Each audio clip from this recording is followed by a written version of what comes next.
एगो लड़की देखलिया mummy Kumar Singh studio Supaul. DJ Manish Raxaul. पूजा कर रहियो आय मंदिर में पूजा कर रहियो आय मंदिर में एगो छोड़ देखलियो मम्मी आए हम भीड़ में एगो छोड़ देखलियो मम्मी हे गे भीड़ में पूजा कर रहियो आय मंदिर में पूजा कर रहियो आय मंदिर में एगो छोड़ देखलियो मम्मी आए हम भीड़ में एगो लड़की देखलियो मम्मी आए हम भीड़ में डीजे मनीष रक्सौल। एगो लड़की देखलियो मम्मी एगो लड़की देखलियो मम्मी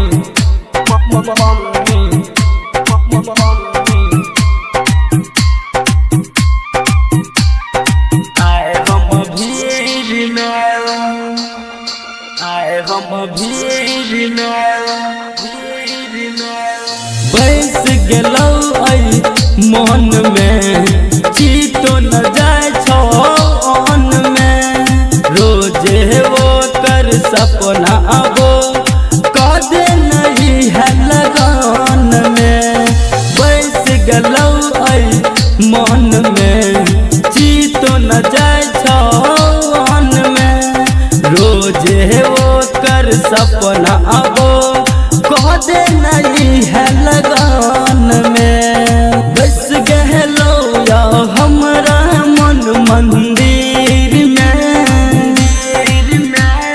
बस गहलो या हमरा मन मंदिर में एगो छोड़ देखलियो मम्मी आए हम भीड़ में एगो लड़की देखलियो मम्मी आए हम भीड़ में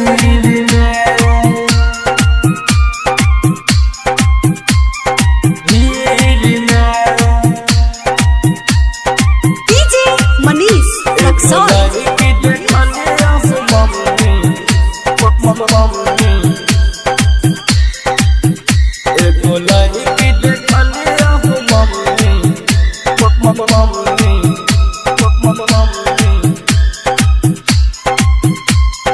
आए हम भीड़ में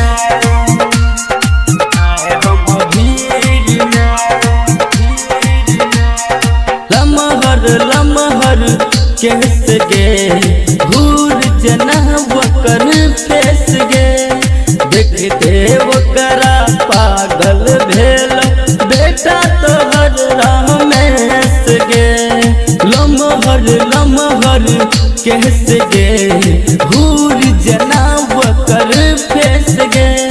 देखते वकरा पागल भेल बेटा तोहर रमेश गे बंद गलियो हम वकरा जान जीर में बंद गलियो हम वकरा जान जीर में एगो लड़की देखलियो मम्मी हे गे भीड़ में एगो छोरी देखलियो मम्मी आए हम भीड़ में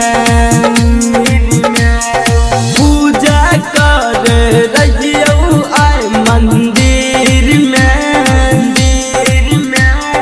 पूजा कर रहियो आय मंदिर में एगो छोड़ देखलियो मम्मी आए हम भीड़ में। एगो छोड़ देखलियो मम्मी हे गे भीड़ में।